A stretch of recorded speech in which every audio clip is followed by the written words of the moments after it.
আসসালামু আলাইকুম ভিউয়ার্স, আপনারা সবাই কেমন আছেন? অবশ্যই ভালো আছেন। আলহামদুলিল্লাহ, আমিও ভালো আছি। আমি আজকে আপনাদের সাথে শেয়ার করব গরুর মাংস ঝুরা রেসিপি।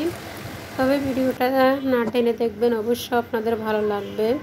এখানে আমি 1 কেজি গরুর মাংস নিয়ে নিলাম, একবারে তেল চর্বি ছাড়া এবং হাড় ছাড়া। দিয়ে দিলাম লবণ, হলুদ, মরিচের গুঁড়ো, তবে কিন্তু আগে থেকে ধুয়ে পানি ঝরিয়ে নিয়েছি। দিয়ে দিলাম মরিচের গুঁড়ো এবং আদা রসুন বাটা। দিয়ে এটাকে আমি হাতে মেখে এটা ম্যারিনেট করে নিব।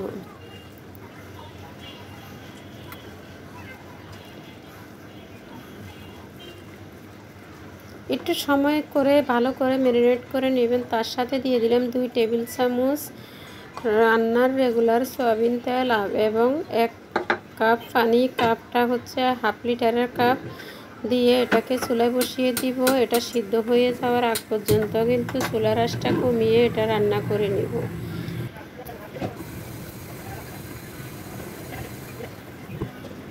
মাঝে মাঝে একটু নাড়াচাড়া করে দিব। দেখুন মাংস থেকে তেল আলাদা হয়ে গেছে এবং মাংসগুলো শুকনো শুকনো হয়ে গেছে। ঠান্ডা হয়ে গেলে এটাকে আমি ছেঁচে নিব। খুব সহজে ছেঁচা যায় এই মাংসটা। এটা হচ্ছে তাজা একবারে জোড়া মাংস। এই মাংসগুলো কিন্তু আবার অনেকে শুকিয়েও কিন্তু জোড়া মাংস বানায়, কিন্তু এটা হচ্ছে একবারে তাজা মাংস দিয়ে কিন্তু জোড়া রেসিপিটা করা হয়েছে। খেতেও খুব ভালো লাগবে ইনশাল্লাহ। আপনারা একবার হলো ট্রাই করে দেখবেন, ইনশাল্লাহ আপনাদের ভালো লাগবে। এই মাংসগুলো ছেঁচা হয়ে গেছে, এখন আমি তুলে নিচ্ছি।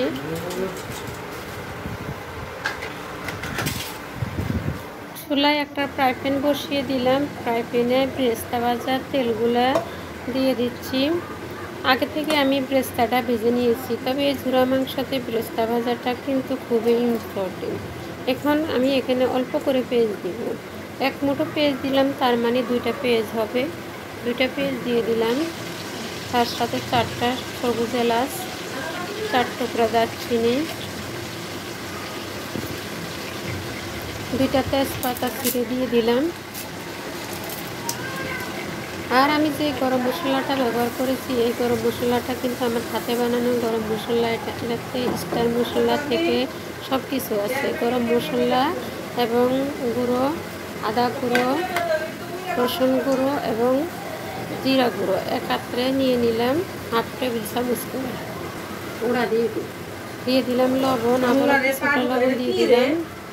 হলুদ দিয়ে দিলাম 1/4 চামচ করে, মরিচ এবং ধনিয়ার গুঁড়ো। এই মশলাগুলো ভালো করে কষিয়ে নিতে হবে।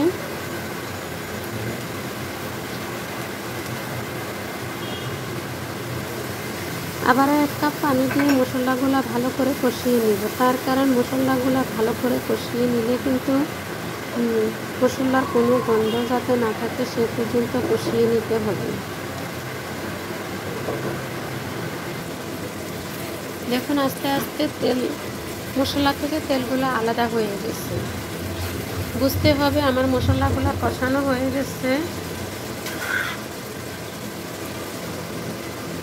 মশলাগুলো কষানো হয়ে গেছে। এখন এর সাথে আমি জোড়া মাংসগুলো দিয়ে দিচ্ছি।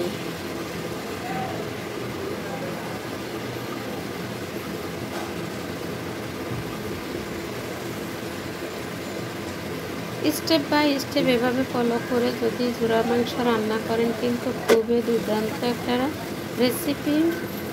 ট্রাই করে দেখবেন, ইনশাল্লাহ আপনারাই বুঝতে পারবেন খেতে কতটা মজা হয়ে থাকে। এখন শুধু ভেজে নেওয়ার পালা।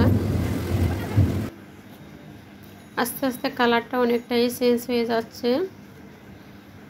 কয়েকটা কাঁচামরিচ দিয়ে দিলাম ফ্লেভারের জন্য, গোটাই দিয়ে দিলাম। আর এখানে আমি 1 কাপের মতো ব্রেস্তা ভাজা দিয়ে দিব। তার কারণ এর সাথে ব্রেস্তা ভাজাটা খুব ইম্পর্টেন্ট, খেতে কিন্তু খুবই ভালো লাগে। এখানে বিদায়, আল্লাহ হাফেজ।